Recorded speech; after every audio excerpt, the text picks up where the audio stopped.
Welcome to One Rake at a Time. I'm your host, Art Jones. Thank you for joining us today.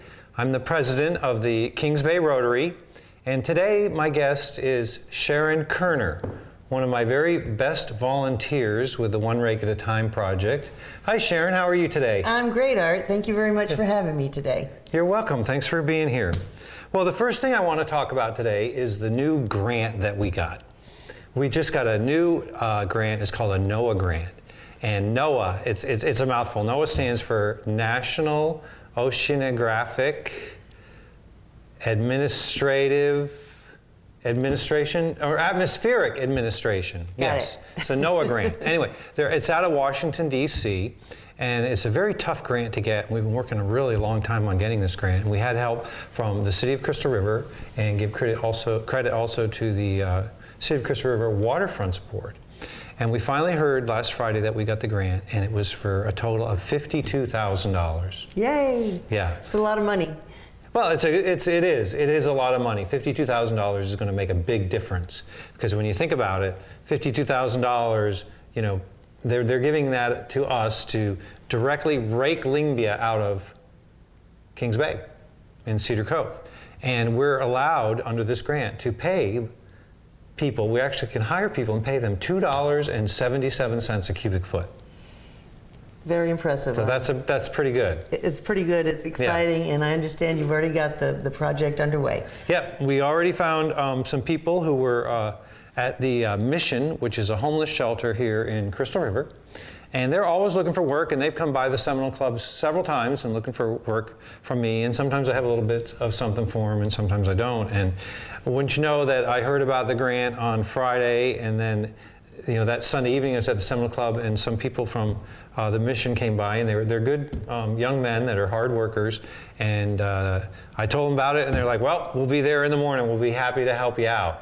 And it's been 4 days now, and I've got them going, so they're working on the project every single day now. And we started out, I got in the water, I showed them what to do, and they weren't quite too sure really what they had gotten themselves into. But I'll tell you, today was the 4th day, and they are becoming pros. So we get the Lingbia barge out there, and we've got the pitchforks, we've got the rakes, we've got the big long handle rakes, those ones with the 12-foot handles like you have at your home. Right. And they're able to get all that Lingbia up off the bottom, and basically we have a 3-ton barge. And so once they load up that barge full of Lingbia, there's about 3 tons. Well, that's about 145 cubic feet. So that's about $400 worth of Lingbia they just earned that day. Fantastic, yeah. Fantastic. And so I've got them trained, so we just load the barge until you can no longer see the pontoons above the water line. Then you know that's at maximum capacity. So if you load it up too far, then it might tilt or something. So, but that's a good load, and they're usually exhausted by then. But it's a very exciting grant. It came in 2 parts. We do, the first part is $26,000, and that has to be completed by September 30th of this year.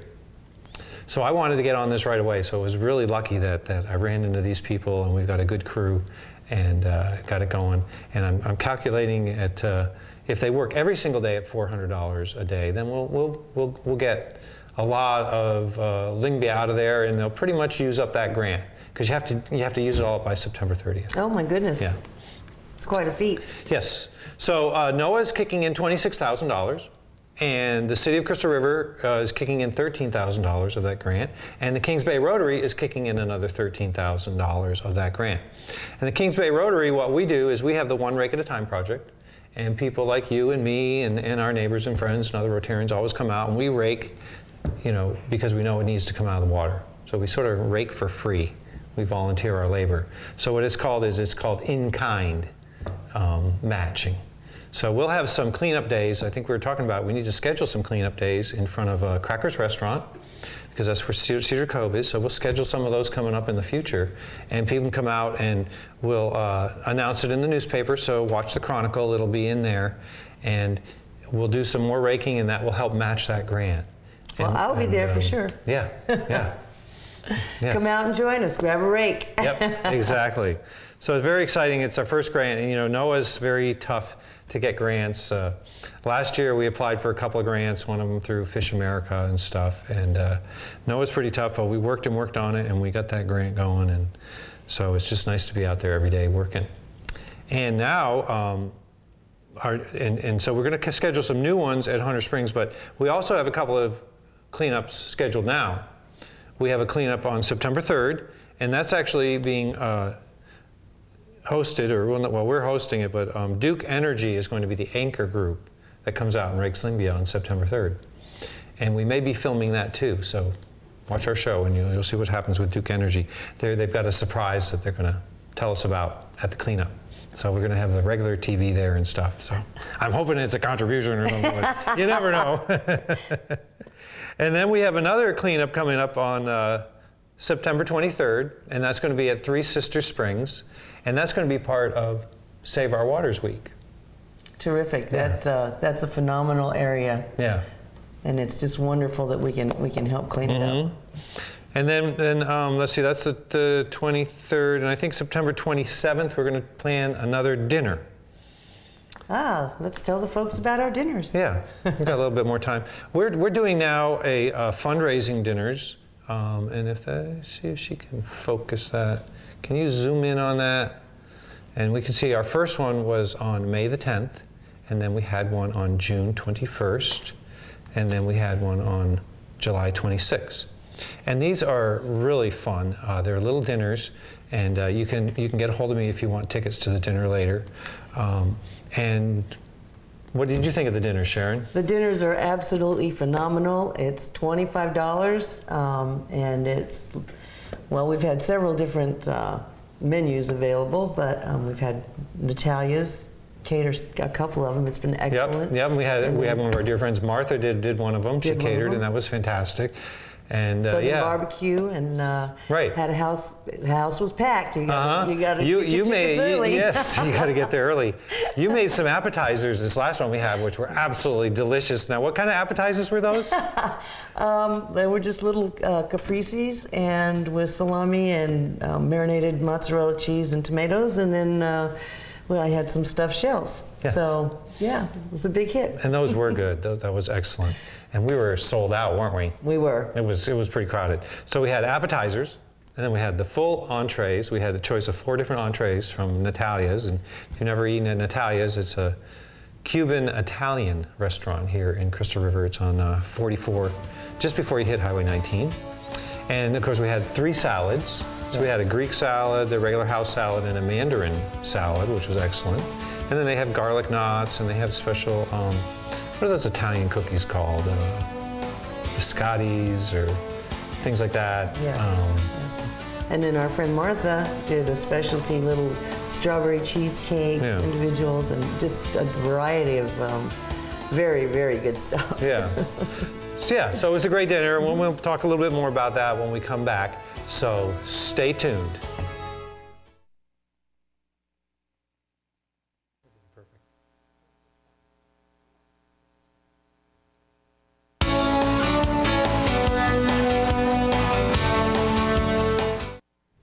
Welcome back to One Rake at a Time. I'm your host, Art Jones, and today I'm here with Sharon Kerner as my guest. And we were just talking about the wonderful pasta dinners that we were doing at the Historical Seminole Club. And if you need tickets for that, give me a call. You'll see it at the bottom of your screen there. Or you can email me and we'll get you tickets for that. It's $25, and it's appetizers, dinner, and a movie. We forgot to talk about. We also have a movie. It's not a long film, right? This is a short film. I think last time we showed an 8-minute film, and it's about the project. So people that can't get out there and see the project, this is a way we do a little movie, and this WYKE that we're filming on today is wonderful. They've come out and done some location shots, and so we show segments of those movies and our fundraisers and stuff. So that's a lot of fun. So hopefully you can all make it to the next dinner. And you got to get those tickets fast because it gets sold. And when is it again, Art? I believe it's going to be September 27th. Okay. Yeah.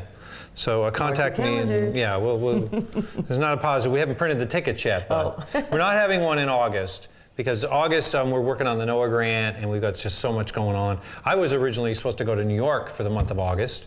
I always go up to New York in August. That's where my family is up there, and I've got some business to take care of up there. But since the NOAA grant came through, this is going to be my first full August in Florida.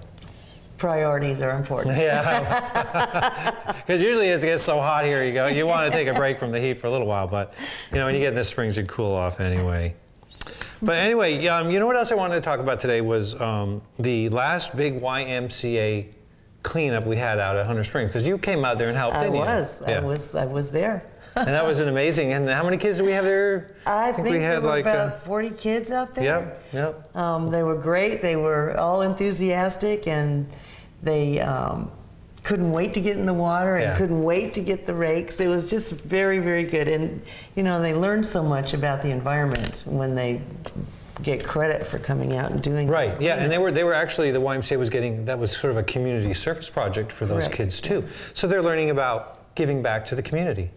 And they're 13, 14, 15, 16 years old. Their counselors were there. I mean, what a great way. And the beautiful thing was that day we integrated them with 12 volunteers from Nature Coast EMS. And they were a big help also. Those people are just great. And what a great group to be working with the young kids. In fact, there they are on the screen there, and you can see the kids just banging along, having a good time. And at the same time, they're getting Lingbia out. Look at all that Lingbia coming out. And it's so good to have them out there. I think we had a total of almost 75 people there that day, with the Rotarians and our regular volunteers and EMS and the Y. And we took out about 3.5 tons of Lingbia. And one of the things that's so important that I like to always remind the audience of is that the reason that we're taking out Lingbia is so that beneficial plants will have room to grow again. Because remember, Lingbia is an invasive. We call it invasive because even though Lingbia was here naturally, hundreds of years ago, it was only maybe 1 or 2% of the ecosystem. But now it's invaded the rest of the ecosystem, and it suffocates out the eelgrass. It suffocates out all the fish habitat. It suffocates out all the food that manatees would normally eat. So the Lingbia is invasive. It's invaded territory that it didn't previously occupy.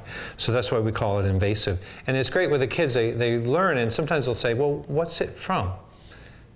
And we know what it's from, don't we? It's a combination of things. It's from pollution. Right, Western development, we came along and, maybe grandma back then didn't realize that super green lawn 10 years later was going to mean a super green water. Right? How that works. Green lawn, green water. It takes a while to go through the aquifer, but people didn't realize it, and it just kind of happened, and it's been building up over 20 or 30 years. But as we clear the way of Lingbia off the bottom there, we can restore that natural sand bottom, and the water clarity will improve, and we can restore the natural vegetation. And eventually the natural vegetation will actually be able to outcompete the Lingbia. Which is fantastic. Yeah, and we already see it in areas where we've cleaned, the natural plants start coming back in. Okay, do you actually reseed these plants? No, we just right now are concentrating on removing the Lingbia. And what we do is when we remove the Lingbia, if someone's raking up and they see a bunch of, say, Southern Naiad or even Hydrilla, we throw it into a white bucket. And then when we're all done cleaning, we just throw those plants back in. So they have a chance to take root. And what we've also done is you can chop up the Southern Naiad into pieces, and you can sort of seed it out that way. So you just put it back in, and it gets a chance to grow. And it's going to, this is a 5-year cleanup project because the Lingbia does like to come back and try to smother it again. So that's why we have to stay on it every day and work on it. And we use kayaks as floating barges to load it up on. You can see there's some Chaetomorpha also on that. There's a bunch of algae in here, and part of the problem with Kings Bay is the lack of vegetation. And we have, hundreds of manatees, so there's been people that suggested that there might be overgrazing happening to where the manatees have come in and there's so many of them now, they've eaten everything in sight. So there's no food, and when they eat all those plants, well then, the algae takes off. So it's kind of in this cycle thing, and the more algae you get, the less food there is, and it's just a vicious cycle. So we got to pull that algae out of the water physically.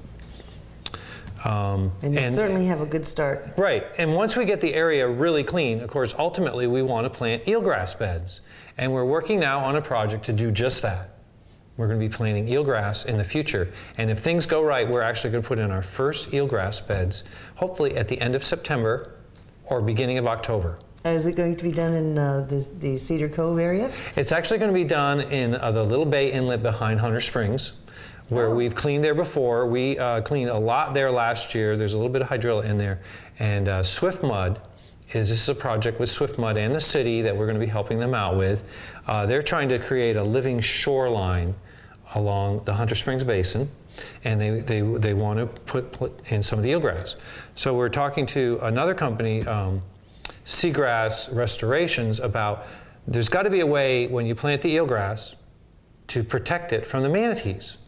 Because remember, the manatees are hungry. They eat a lot. How many pounds? Like 120 pounds of food a day. They can eat a lot. They're big cows. And so we're developing cages to put over the eelgrass so the manatees can't totally wipe it out. Because Swift Mud had an experience down in Wiki Watching. We'll talk about that more when we come back. But they had an experience down there where they put in thousands of dollars of eelgrass, and then they came back a couple weeks later and it was all gone. The manatees had found it and it's like, oh, thank you very much, and they munched it down. So we're gonna have special cages that we'll put over that eelgrass. So that's pretty exciting, and working with Swift Mud, and we'll have volunteers going out there planting those beds. So we'll talk more about that when we get back. So stay tuned. Today we're here with my guest, Sharon Kerner. Welcome again, Sharon. Thank you very much. Hello, everyone. Yeah, and we were just talking about the future eelgrass restoration projects that will be starting this fall. And you know what else I want to talk about, Sharon, is the haunted house and the stone crab jam. Oh, yes. And people say, well, haunted house, I said, this is one rig at a time. What are you doing talking about a haunted house? Well, I actually had a person come forward who their parents own this big building in downtown Crystal River, and it's an old office building with like corridors and all these rooms and things. And they said, Art, you know, we've been thinking that maybe we want to help the One Rake at a Time project, and maybe we could donate that building and you could put in a haunted house. And you charge people $2 to get in, kids are free, something like that. You know, it's not going to raise a lot of money, but it's something. It allows everybody to participate a little bit and have fun. Absolutely. I think it's a tremendous idea. Yeah. I'd like to volunteer to work on that. Well, great. We'll appreciate that. And we're all going to need a bunch of kids to help decorate it and stuff. And I'm thinking YMCA kids. Boys and Girls Clubs. Yep. Yeah. After school programs, things like that. Get the schools involved and just have fun doing it.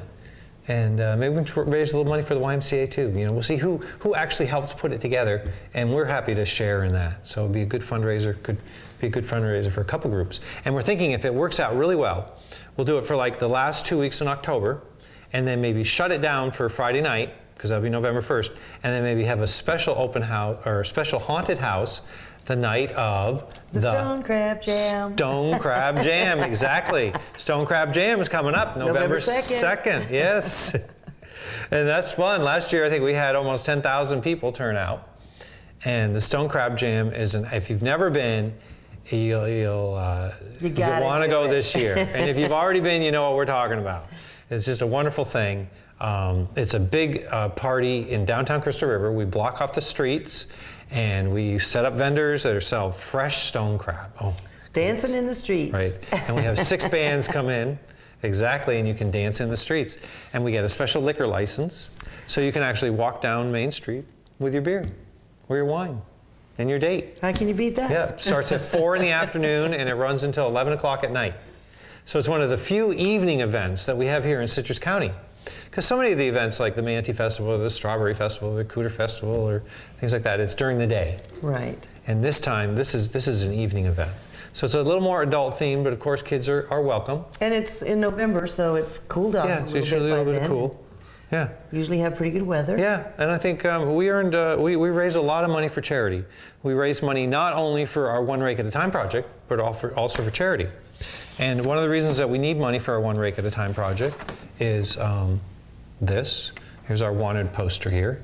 And if you've ever seen this, it says, wanted, Lingbia, dead or alive. Last seen on the bottom of Kings Bay.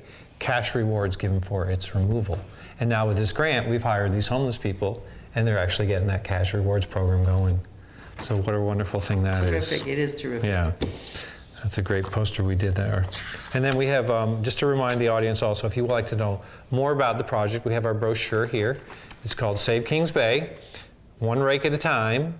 And it's got all of our information on here if you want to donate to our charity. The address is on there and stuff. And these can be picked up at Crystal River City Hall. Terrific. And let's see, I believe your phone number's on here in case any of you would like to volunteer. Just call Art. Yeah. Find out where and when. Yeah, exactly. We'd love to have you. And watch the newspaper. We always get it in the newspapers. Right. When it first started out, I had a phone tree, and I would actually call volunteers until I got enough volunteers for a cleanup. You know, we usually get about 40 or 50, and then I would stop. And now we usually have an anchor group. And so it'll be in the paper, and usually we get 20 or 30 people showing up. And that's really helpful to me if people just know about the cleanup, they see it in the paper, and just show up. That really helps. It saves me a lot of time. There's usually something for everyone to do. Yeah. So if you can't get in the water or don't Yep. want to, you don't have to. You can clean up the beaches and... Yeah, we have little litter sticks to pick up the cigarette butts off the Yeah. beach, and sometimes it's nice just to get the kids. Everybody can help. Yeah, and then the cleanups are 2 hours. And what do you get at the end of a cleanup, Sharon? You I know you get- got one there. Ah, ta-da. You get that One beautiful, rake at a you get time that t-shirt. beautiful one rake at a shirt. Gotta have one it. rake at a time shirt. Yeah. Yeah, those are great shirts. They are. That was done by an artist in our Rotary, Ed Velez. And so, Snow Crab Jam, don't forget about that. And then let's talk a little bit about Weeki Wachee. Yes, let's do. Weeki Wachee Springs cleanup was last month, and the Brooksville Rotary and Yep. the Spring Hill Rotary both got involved, and Swift Mud was also involved. Right? And DEP. DEP was there. DEP was there. And of course, the good folks at Weeki Wachee Springs, Yep. volunteers, and they had about 70 people from their own Rotary show up, plus Right, it was 70 people total with all Yeah. the groups. It was Right. Swift Mud, DEP, it was Kings Bay Rotary. Yes, we went of down there, course. didn't we have 6 people there? We did. We went down with some of our best hardened volunteers, and we were kind of the star. We got to show them how to rake Lingby out one rake at a time. And it was very exciting, wasn't it? Well, the interesting thing about that project is they had a program a couple of years ago or a year ago where they actually planted eelgrass. Right. And it has taken hold, but the Lingbia is, again, being invasive and kind of taken over. So we had floats on the rake so you could just gently rake over the eelgrass without Right. digging it up. Yeah, And, exactly, because we're doing everything we could to save the eelgrass. Right. Yeah, and those floats that you put on the rakes work perfect. You just skim along the top of that eelgrass and pull all that Lingby up. That was fantastic. And they're actually doing it again this Saturday. That's right. They're having the cleanup down there, and we've sort of trained them well enough. They had run into me at Rotary, and I told them about the project, so they just copied it, and they ran with it, and now they're doing it pretty much on their own. I'm going to go down Saturday and check them out. But then on, before I forget, at the end of August, they're going to do a cleanup, and they're going to do a fundraiser there where you can come down to Weeki Wachee and you go down into the Mermaid Pavilion, and they got a big glass where you look underwater at the deep springs. Underwater stage, And so yes. it's going to be 4 in the afternoon. It's going to be like 4 to 6 cleanup, and we're going to have divers down there in the deep springs, hand raking the Lingby out, and just hand grading, cleaning out those spring vents, and we'll have snorkelers there so people can actually watch us cleaning and have wine and cheese and raise money. Yeah. I'll probably be in the auditorium. You'll be Just kidding, you'll I'll be be- ready I'll for be- some wine there, saying good to see someone else do it. And they also have their own T-shirts now. So Yeah. they're excited about their project evolving Yeah, as well. and So it it's was, fun. it's and, really, yeah. And a brochure similar to this with their own information on it. So. Yeah, they just changed the name. Instead of Save Kings Bay, they've got Save Weeki Wachee. But it's the same problem all up and down the springs. And that's the beautiful thing about one rake at a time, because this is all about what can you do to physically improve the water, because it's sick. I mean, it needs to be cured. Well, Lingby, you just got to take it out. Every rake full, because it hoards nutrients, is loaded with nutrient pollution. So every rake full you take out pollution. So thank you for joining us today at One Rake at a Time, and thank you, Sharon, for being my guest today. Oh, thank you very much for having me. And we look forward to the next show, which hopefully will be, we'll film on location showing our NOAA grant workers working cleaning up Cedar Cove. So don't miss it. Stay tuned.